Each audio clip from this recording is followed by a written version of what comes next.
வெண்ணிலாட்ட வந்து எல்லா விஷயத்தையும் எடுத்து சொன்னது மட்டும் இல்லாமல் ஃபுல்லாக வந்து ஏற்றி வராங்க. அன்போட அம்மா முழுமையா குணமாயிட்டாங்க. ஆனா வந்து இவங்க எல்லாருமே வீட்ல நடிச்சுக்கிட்டு நம்மளையும் முட்டாளாக்கிட்டு இருக்காங்க. "நீ வாட்ச் பண்ணி பாரு வெண்ணிலா, கண்டிப்பா உனக்கு இது புரியும்" அப்படின்றாங்க. அதே நேரத்தில வந்து வீட்ல வந்து என்ன பண்றாங்கன்னா, பாட்டிம்மா தன்னோட எல்லா பாட்டியும் கூப்பிட்டுக்கிட்டு ஊருக்கு போலாம் அப்படின்ற பிளான்ல இருக்காங்க. அதுக்கு முன்னாடி வந்து சிவகாமிகிட்ட வந்து சொல்றாங்க, "சிவகாமி நான் சொல்ற விஷயத்த புரிஞ்சுக்க.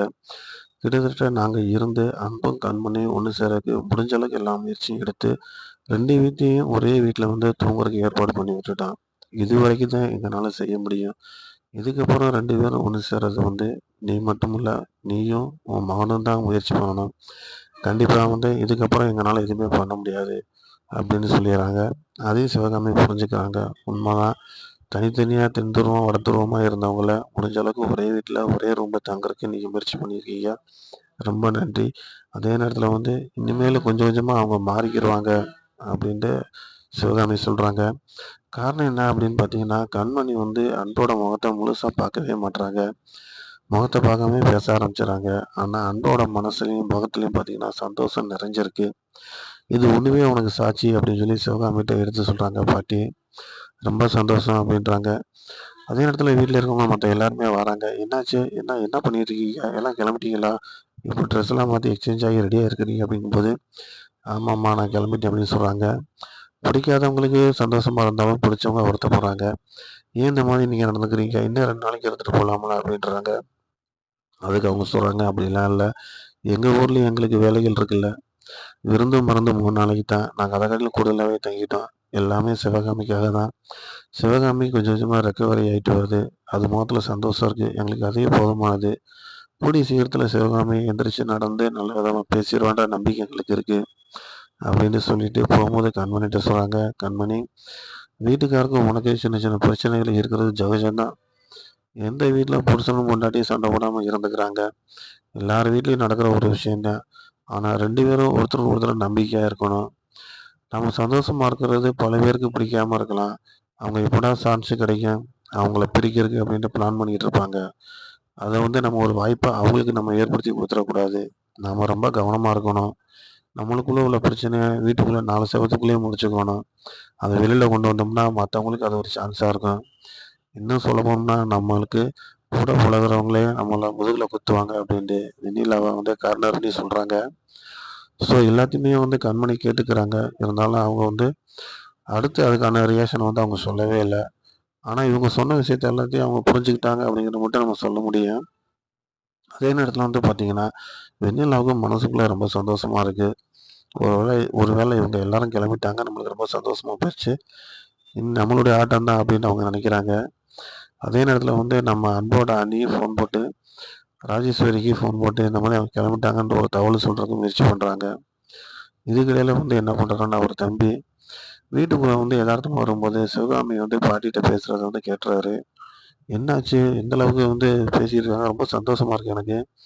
அப்ப வந்து வெண்ணிலா சொன்னதெல்லாம் உண்மையா அப்படிங்கும்போது, "அப்படியெல்லாம் ஒண்ணும் இல்லப்பா.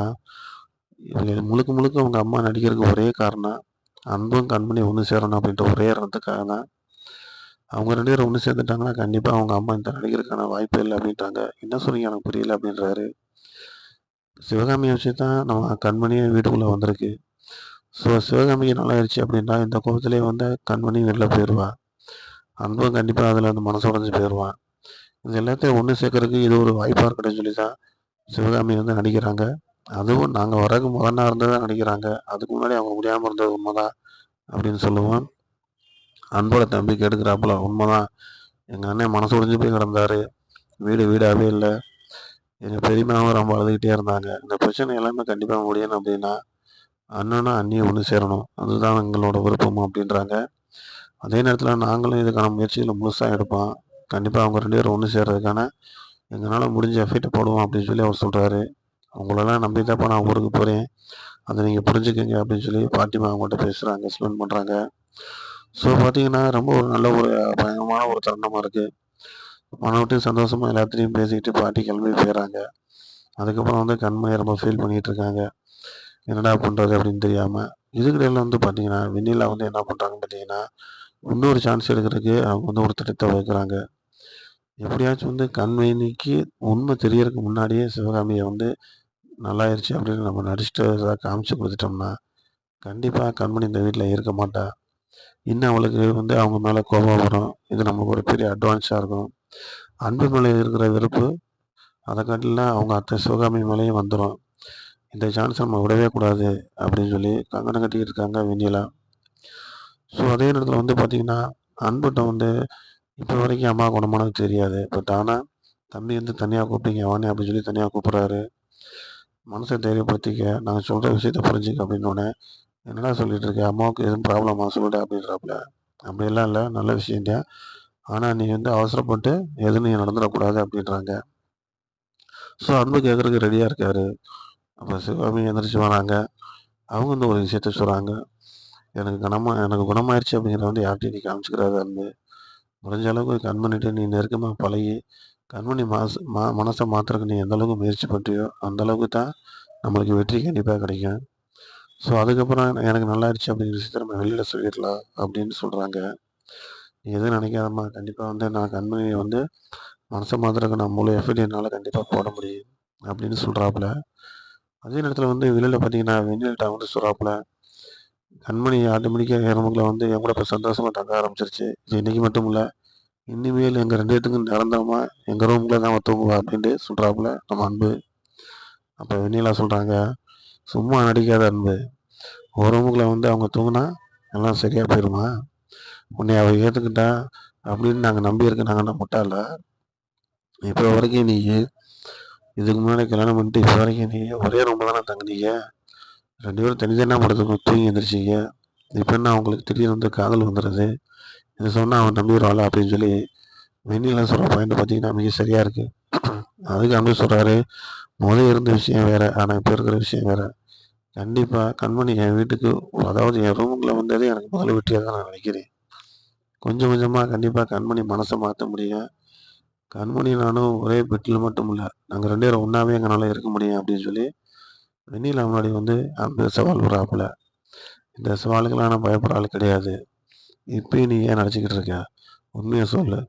இதுக்கு முன்னாடி வந்து கண்மணி ஒரு ரூம்ல தூங்கும்போது இருந்த கேப் தானே இப்பயும் உன்ட்ட இருக்கு. அப்புறம் என்ன இதுல உனக்கு ஒரு சந்தோஷம் இருக்கு?